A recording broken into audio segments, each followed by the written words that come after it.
Access matters. Access matters. Access matters. Access matters. Access matters. A podcast of Aira with Jenine Stanley. Episode 4, From Acting to Accessibility. Welcome to Access Matters. I'm Jenine Stanley, Director of Customer Success and Engagement here at Aira. He's a new face here around Aira, but definitely not a new face to the world of advocacy. Our Vice President of Blindness Initiatives, Everett Bacon. Hi, Everett, and welcome to Access Matters. Hi, Jenine, and thank you so much for having me. It's a pleasure to be here. I first want to ask you a little bit about your position, because this was a new, literally a new initiative that our CEO, Troy Attilio, embarked on early this year. Tell us a little bit about your role at Aira. What are you in charge of? Well, that's a good question. Right now, currently, I'm a department of one. I don't have anyone. I know that feeling. Yeah, I don't have anyone that I am in charge of, and I'm fine with that. I kind of find that kind of exciting that I'm taking on this new adventure. My role here at Aira is to help advise the Aira leadership team on all things related to the blind community that Aira has been a part of now for approximately 7 years, and help them understand the role of how the blind community uses Aira on a regular basis. Also understanding the history of the blind community, how it's kind of evolved over the years, understanding the consumer organizations and helping relay some of the information from that. But then also, Aira really wanted me to focus on how we can spread Aira into areas that Aira hasn't been able to go as well. Areas like really expanding government access partners for Aira, really expanding the idea that Aira visual interpreting is a right and not just something that just is an access technology that blind people have to pay for. Expanding that role, that the access partner, whether that be utilizing and expanding the role in government or expanding more access partners, that the partnership there, Aira would now be the focus of, rather than just waiting for more blind subscribers. We want lots of blind explorers and subscribers, but we want to be able to find a way to offer it to them for free, much like the deaf and hard of hearing community understands that relay is a right and is free to them. And so we want to try to bring visual interpreting into that same level, and Aira wants to lead the way in that. It's an amazing goal, and I'm excited about it. I'm curious about the community, because I think one thing that a lot of blind people, they don't come right out and say it, but it's certainly implied, is that, look, we've gone without all this description and all this information, and we've had to beg for volunteers and whatnot to help us with things for so long. Is this really a right? Is this really something that we can say, hey, you know what, we deserve this, we need this to function? Do you think you're going to run up against any, probably apathy would be the best emotion I would think of for the community on this?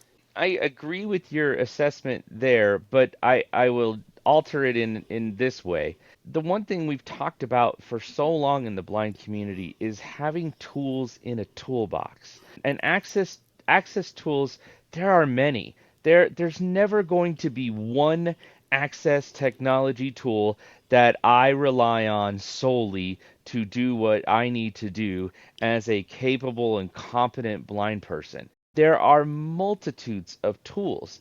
Aira is one, and visual interpreting is one of those tools. There are always going to be times when we are going to need to find a way to get that visual information that we can't get maybe in other types of ways, whether that be reading a flat touch screen of a new appliance that we just purchased that we've got to figure out how to get going, so we can be functional, whether that be understanding a piece of art that we're standing in front of, that we're with, our partner or friends at an art exhibit or something like that, and we want to get, a take on it that allows us to create our own thought of what that art is and what that visual interpreting is. So that's kind of my take on why Ira should be a right, and why I think the blind community should look to accept it,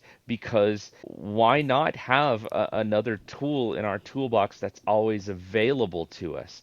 Are there times when I still use Seeing AI rather than Ira? Sure. But there are times when Ira I know is a better choice, and I can get that information in a way that I want, and so that's why I utilize it. Yeah, I think it's a lot about efficiency too. One of the things too about all those tools is the efficiency. I found myself in that habit of using 3 or 4 different tools to figure out one thing over the weekend, and it ended up that Ira was, in fact, the answer. The visual interpreting was the answer. But I know I am a lot more curious about advertising packaging, about things on television, about things around me, since we got image description, probably 5 or 6 years ago with the iPhone and with other apps. I've been a lot more curious about things around me and not just kind of saying, oh, well, you know what, I can do without it. Move on. I totally agree with you, and I will say even more when the pandemic happened, and we had to rely on Zoom and virtual conferencing. I used to not think about what people were wearing, what people looked like. It wasn't something that was just in my frame of thought. I mean, maybe in the background, but it became a little bit more to the forefront during the pandemic because we were in Zoom, and we were interacting with people that we knew and that we didn't know, and we were learning about them. I serve on the FCC Disability Advisory Committee, Uh-huh. and I had to meet with folks to continue that role. Some of them I knew and some of them I didn't know. It was really interesting to hear. We made it a point to just give a very brief description I was of just going to ourselves. ask you about Yeah, that, if we you, because did. I find that fascinating, actually. And I exactly, I did too. I find it fascinating. I learned so much about people that I did not know. I don't want it to take over a meeting by any Sure. means. We've got to get things done. But I find it so helpful. And I think I understand things more about people. I'm going to give you a really good example because we talk about, um, you know, DEI and lots of things in our lives. One of the people that I was in a meeting with introduced himself as a black man wearing glasses who happens to be bald as well. I think he actually said a beautiful bald black man to be exact, which Uh-huh. I found I would have never known he was a black man.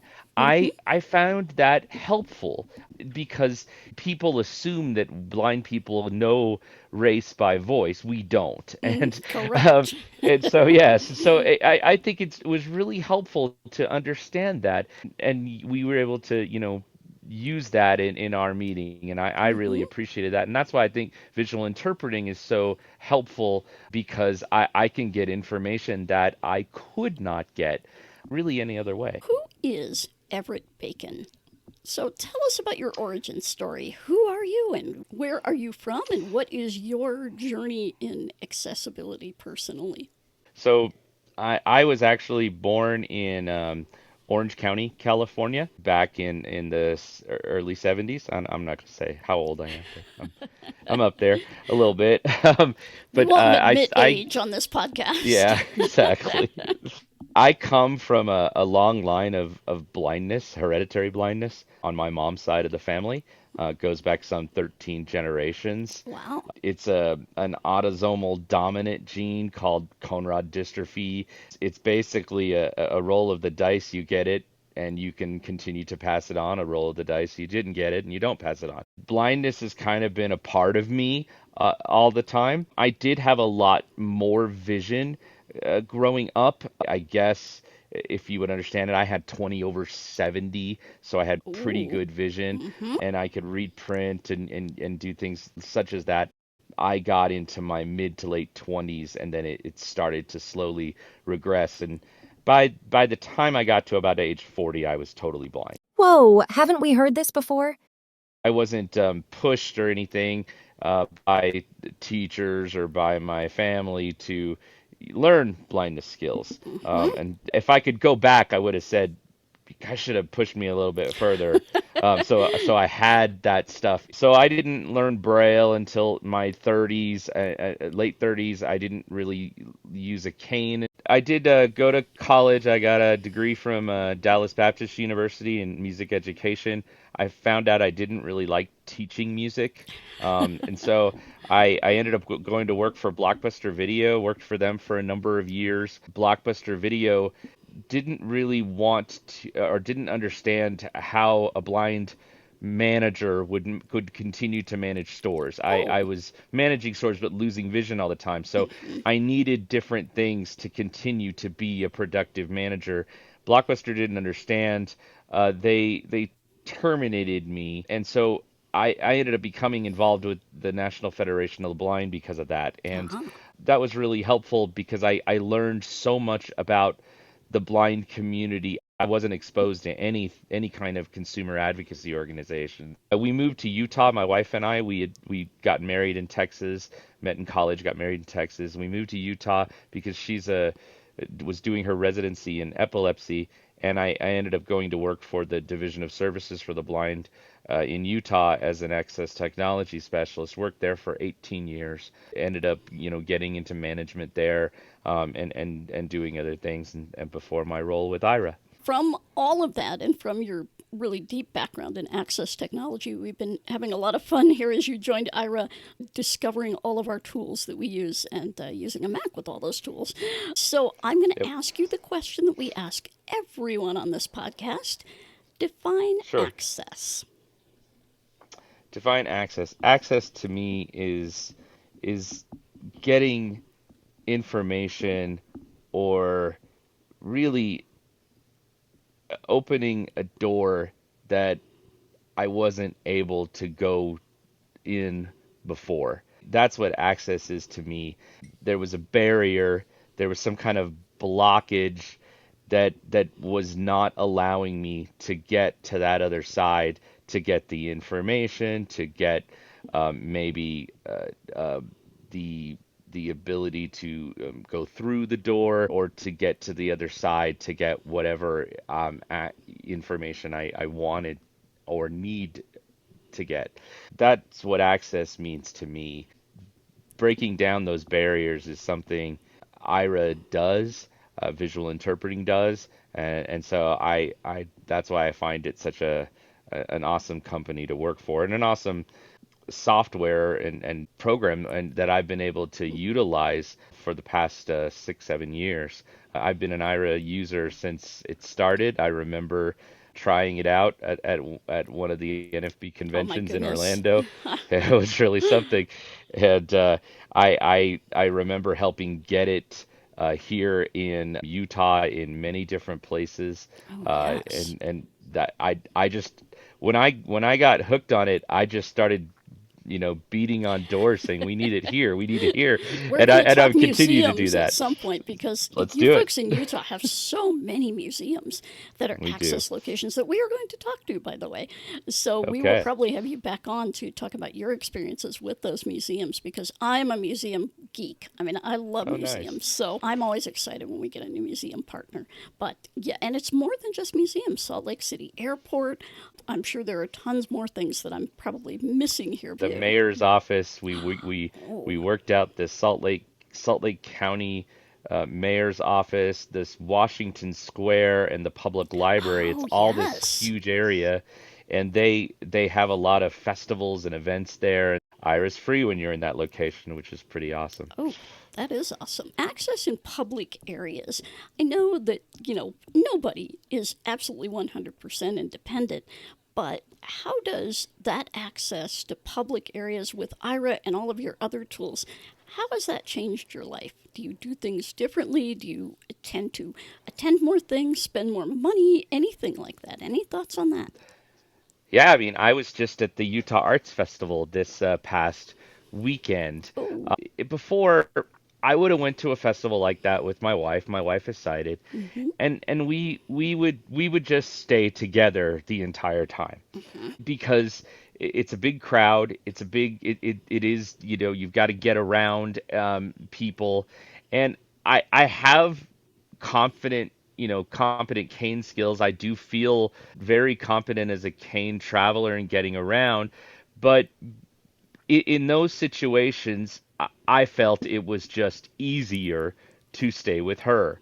And mm-hmm. so this weekend, I didn't do that. I like to go to look at the food trucks Ah, and see yes. what kind of things we have there. She Uh-huh. could care less what the food trucks are doing. And Mm-hmm, I also like the music performances. mm-hmm, She wants to go look at some of the exhibits. And so I don't mind looking at the exhibits, but I think it's nice to split up a little bit and go do some of the things that we both want to do and then hook up again. mm-hmm. I wasn't able to do that before. Ira allows you to do that. And that's really something. Going to the airport, I travel quite a bit for my role with the National Federation of the Blind, and then also my my former job and now current job, I travel quite a bit. And so going to the airport, it used to be I knew the airport enough to where I could get around without a TSA agent, especially in Mm-hmm. the Salt Lake airport. I knew enough where I could get around there without. But I definitely had to, hey, are you going this way? Or hey, just try to Mm-hmm. ask different people all the time for certain things. I don't have to do that anymore. Ira is in my ear. That is really such a liberating experience. And I think people don't realize the stress you can be under. The only thing that somebody equated it to was being in a foreign country and not speaking the language and not understanding the writing system, maybe being in the Far East or something like that, not being able to recognize any signs, not being able to communicate with people, and just sort of going on, okay, I think I'm doing the right thing, and being very stressed out. I think that's probably the closest that somebody without a visual disability can come to some of the stress that we get during travel, and just the release of that stress is so huge. Let's talk. You have Yeah. mentioned, and so have I, a lot of our access partners here at Aira, and you're going to be dealing with them quite a bit. What advice would you give to an organization? And there may be different types of advice for different types of organizations, government versus retail versus digital, whatever. But what advice would you give to them if they are thinking about, okay, I've heard of this IRA thing and I have this type of access and this type of access, and why do I need IRA? What should I know? I think the biggest thing for them to know is Ira provides visual interpreting that not really any other type of technology can provide in a way that allows a blind individual to feel like they are accessing the information the same way a sighted person would. We're not able to do that with our other types of access technology. Can we get things read to us? Sure. Can we, scan a label on a box? Sure. But but getting the same visual information that Ira provides, that's really the only way we can do it through visual interpreting, where we can get it exactly the same. And so that's what I would remind any uh, building manager or organization or company or government facility that's thinking about bringing aboard Ira or is wanting an explanation to why Ira is so important. And then see Ira in action. Why? Once they see it in action Yeah. with an explorer utilizing it in their facility, whether it be one of their employees or one of their customers, I think they will be blown away and they'll go, okay, yeah, this makes a difference. This really is something we need at our place. Because every time I've been able to demonstrate it, I get the same reaction. That's really cool. That's something we got to have. And so those are the things I would definitely work on. Now I'm going to use the S word, security. How does a visual interpreting service impact security? And particularly Aira, So but any of the services. we're so excited that Amazon is one of our partners, our access partners. And Amazon has to deal with a ton of security to provide the IRA to not only their employees but also their customers.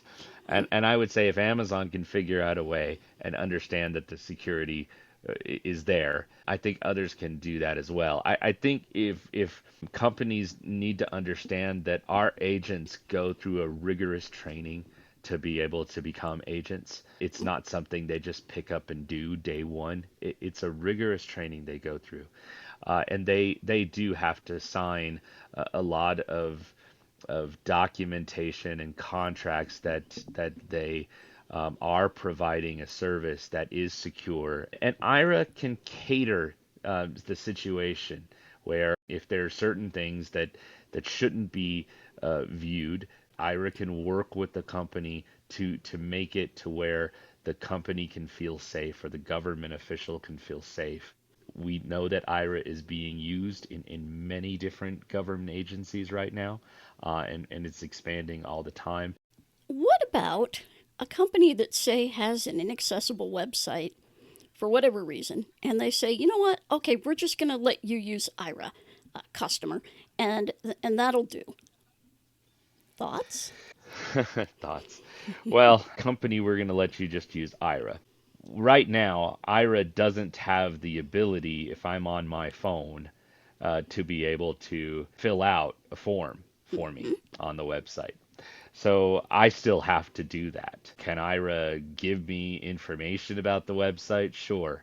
But it's going to be a frustrating process if I can't continue to utilize my own screen reading technology that I have procured and have taken the time to learn. That is definitely a problem that Ira can't always solve. Companies want to be able to make their websites accessible. I've never come across a company that's just said, "Oh, we're just not going to worry about it." Yeah. Don't you have I've somebody with you to help with that? That's always the thing that I think of, in that yeah, situation. But we can be a remediation tool while they are fixing some of the hardcore coded in of course. accessibility problems. That's a great way for Ira to be used in that situation. What's in the future for Aira and Everett Bacon? I hope a partnership that lasts a long time. I want to see Ira expand into an area that I mentioned before, where visual interpreting is a right, where the Ira Explorer is not having to pay such a high price for Ira.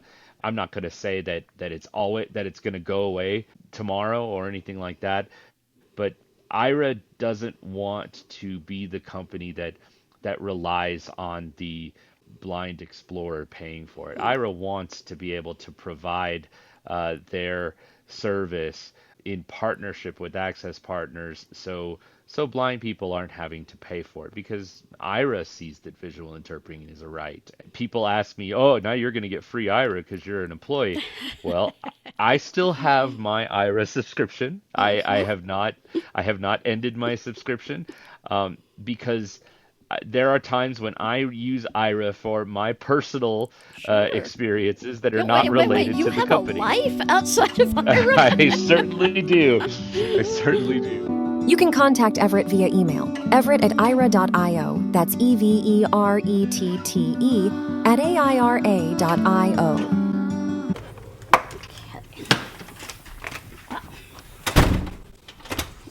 Righty. It's time for that part of the podcast where I pontificate.